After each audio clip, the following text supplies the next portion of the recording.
that I've been able to align myself with, because that's what makes you better, right? When you don't have all the answers and you can look at someone and say, hey, what do I do in this situation? And then you have the Pod Brothers at Law saying, well, this is how you structure it. And if you don't structure it this way, then you're going to jail. You know? And I'm like, oh. Well, you won't have a defense. I mean. Yeah. So you'll most likely go to jail. And you probably most likely. And then if you don't talk, you're not going to go to jail, or at least you'll have some kind of defense, right? So right. I think those things are important, and that's... it's actually very, very simple in our business.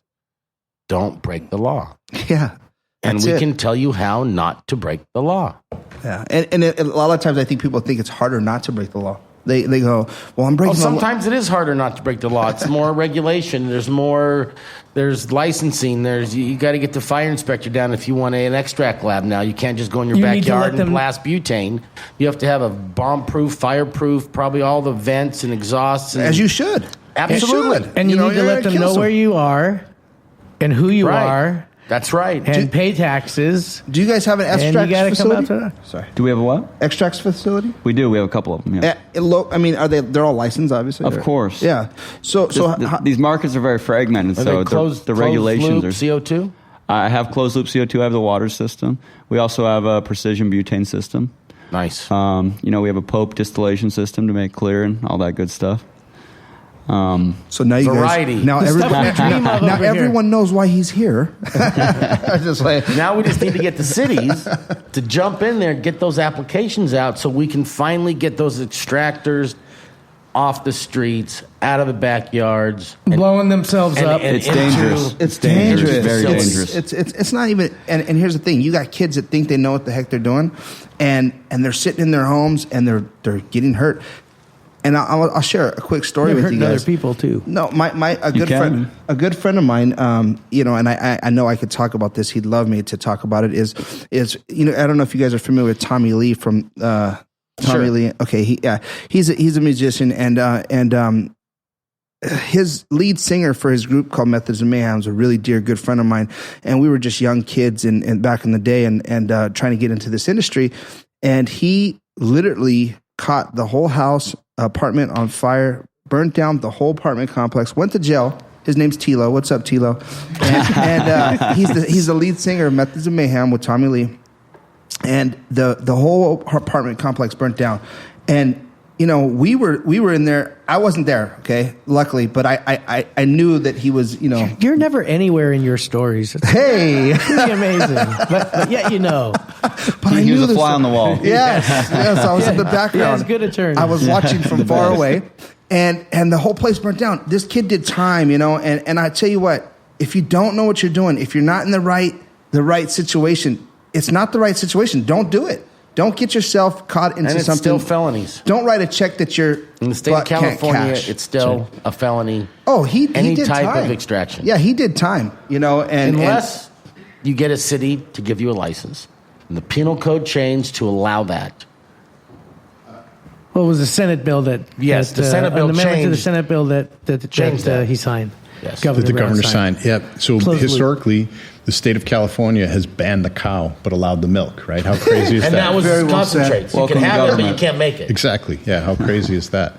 But it's exciting to see some of these things now becoming available. But when I sit down with some of the regulatory bodies, like the fire chief and the fire marshal, they tell you more stories about the things that blew up. Yeah, right? Sure. That's what their impression is of this industry. Right. That's all they say. Let's stop it. By regulating it and having it. They want to, because when they're rolling up on a fire, they want to know what's there, to your point. They want to know what chemicals are there and where they're at. They want to know that it's going to blow up again. Well, and they want to know that the security systems that are in place to keep out the bad guys don't also keep out the good guys. Right. Absolutely. Man, they're so dangerous. Again, if you're at home and you're like, yeah, whatever, bro, and your buddy walks in there and lights a cigaret, it's over. And we see it. I mean, we have cases. We have cases. You're dealing with it. Going right now, a couple of them. I'm sure you guys are dealing with that kind of not stuff. Not good. Yeah, the liability is through the roof, and they're doing it like those guys have been doing it for 4 years, and that's how they've been doing it. So we're going to do it. Isn't it legal? You go to these festivals, and everybody's an extract artist. Don't worry, I'm doing it. I'm doing it in my backyard. There's plenty of the hair straightener. The rosin press hair straightener. then my brother, it just falls from the sky. My brother and I walk by, and we have to be a buzzkill and tell them they're committing felonies. and we're sorry, but we have to advise you of that, and then we move on. That's the beauty of the Pot Brothers of Law. Every single time I've ever sat with them, they're so brutally honest with people that they don't want to hear it, but they're like, hey, you're breaking the law, or you're not doing this right. And I hear it all the time, and I'm like, man, you guys can, hug them a little better than that. And they're like, and leave it to Big Bro. Big Bro's like, no, we can't. They're doing it wrong. And that's, Hey, you want hugs? Go pay somebody else for something. Yeah, else, okay? no, I appreciate it because I've been brutally talked to as well. Like, hey, you can't do that, Blue. What are you doing? And I'm like, well, can we do it like this? And he's like, nope, no, and run, Just doing our jobs. But it's a blessing though, because that's the kind of people you need around you. And that's the point of this show is that, you got to make sure that if you're going to do something, do it right, guys. Don't start blowing in your backyard and be like, oh, it's all good, dude. There's plenty of ventilation back here. And boom, there goes your mom's house. And you're like, oh, what happened? I'm doing your time in prison, and you hurt your buddy. You blew off your arm. It's not a game. Go find somebody. Go get a job with someone that's doing it right. Get yourself educated and move yourself through the ladder until you can establish yourself. I have a question. Apply at for reef Jim. Dispensaries. Go apply at reef dispensaries. How long do you anticipate, if you have any knowledge at all, of the application process, how long that will take? Typically, they say that a CUP submitted will be 60 to 90 days until there's a public hearing. I think what you'll see is intentionally some of the first projects that will come forward will be like for like. What I mean by that is it's a current distribution facility already, and all we're going to do is change to a permissive product that's distributed. The overhead doors won't change, the walls won't change, and so that should be pretty easy. There'll be a lab that will be very similar where all the nitrogen lines and the oxygen lines and the machines will be in the place. And hopefully set the stage where the city now gets to see the face of the cannabis industry that I don't think they really understand. Let me ask you this, so as far as distributors go, who's distributing? Who has a distributorship? Because there's a transportation. You can't. Well, that's in 18 when they had a license for it. Before 18, if you're not part of a cooperative, you can't wholesale. You can't distribute and wholesale marijuana. Did you realize that? Or did you know no, that? excellent. A lot of conversations right now of what licenses to go for, because the city won't make any distinctions, right? They'll give you all 6 potential licenses, but then you have to try and figure out how to align yourself with the state. And that's really the game of rock, paper, scissors that's going on right now, as to how to properly permit and license for the end game of 2018 and getting the statewide permits. Basically what you're doing. All you need to do, all the city needs to do is give you a license. There's big grow, small grow, medium grow. There's 17 different categories. There's only 2 for extraction, volatile, non-volatile, distributor, tester, and I think there's only 1 or 2 of them. You can't be others if you're one of those. I think testing facility, you can't have any other licenses. Same thing with distribution. And the distribution, you can't have any other licenses. Yep. But currently, there is no distribution, or there shouldn't be distribution. People call themselves wholesalers or distributors. Well, if you come to us as attorneys currently under the current criminal laws of California and the marijuana laws, that's not legal. But there's that gray area. There's no gray area. There's a lot of gray. There's a lot of gray. There's no gray in that area. There's no gray for you guys, right? That's why here we go again with exactly what I'm saying. So gray area. So are they? Can anybody apply?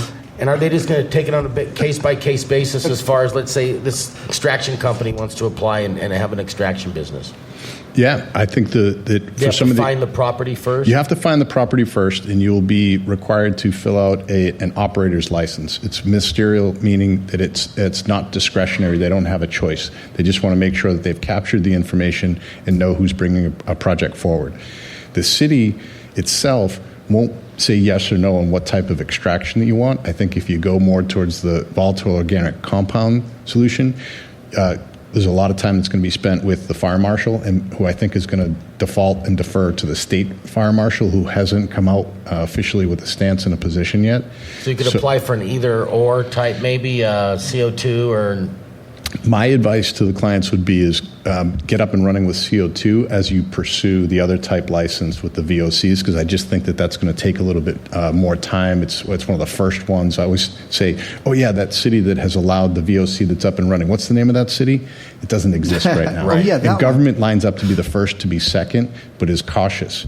But to the point on taxation from Nevada, cities will figure this out really, really quickly because they do seek to capture the meaningful tax. I mean, I would think, too, you would visit other states, because other states, I know of a gentleman out of Colorado who goes around setting up CO2 or even BHO extract labs and works with cities to get that done, that they have them and they're safe as anything else. I mean, as safe can be, right? so, right. So you're still dealing with explosives or high pressure. So there's, there can be malfunctions, but you have proper ventilation, you have bomb-proof rooms, you have things of that nature to contain the problem if there is one. Not smokers. Correct. No smoking. As safe as that can be. Yeah. And city government looks to prior art, right? They want to know where it's been done before. So many of the companies that Mathew is currently partnering with are in Costa Mesa now looking for space and offering up that missionary work to work with all the regulatory bodies to get them comfortable that this can work.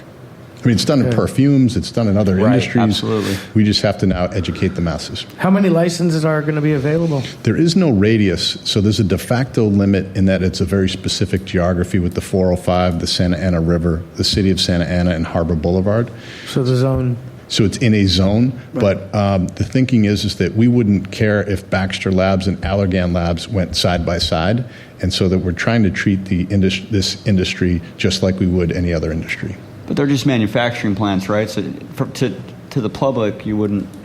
It would just be another warehouse. Yeah, it should be. It's not like you have a dispensary. These are closed-door manufacturing plants. There are no dispensary licenses, right? There are no dispensary licenses, but I see in the not-too-distant future, because of the concentrations of this and the security requirements by the city and the state and the investment in security by the operators, I think some of these communities will be the safest in Orange County because there's going to be security guards driving around and cameras everywhere, and look forward to that day. Cannabis Talk 101, we'll be right back.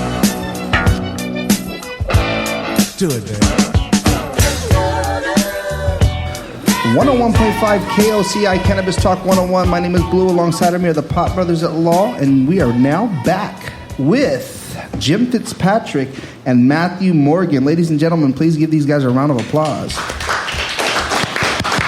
Listen, before we get started, man, I got to give a special shout out to Modern Martini, SoCal Safes, the IT guys, Weeza Pizza, and 420 Spray, because without them, we couldn't make all this possible. Spray 420.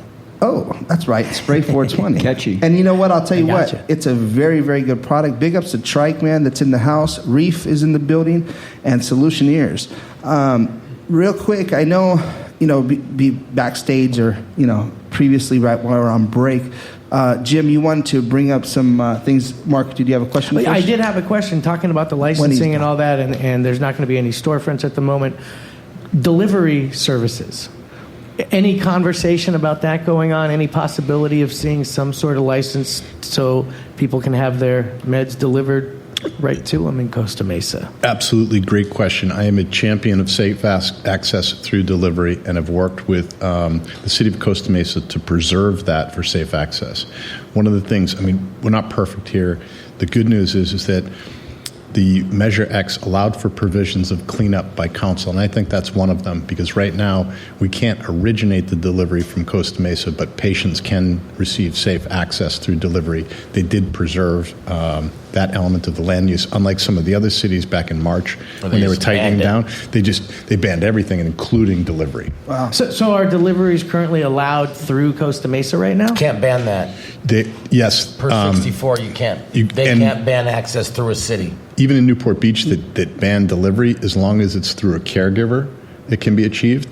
But Costa Mesa has preserved safe access through delivery. It just can't originate, right. And it must originate per state law from a dispensary anyway. So a Santa Ana dispensary could deliver. There will be no licenses for deliveries alone in either McCursa or 64. So how do these people get their medication in these areas? It fell from the air. Wait a minute. Right. It's going to they're getting it. They're getting it. Currently deliveries are legal everywhere. as a cooperative corporation under the existing medical marijuana laws. Deliveries are legal. But as far as getting a license from a city or the state, there is no delivery licenses. It has to originate from a micro business or a storefront dispensary. Micro business can be a grow as well. Okay. So a grow can deliver or a storefront can You guys deliver. are making my head spin over here. No, yeah, State law. They're making just it very reiterating. difficult.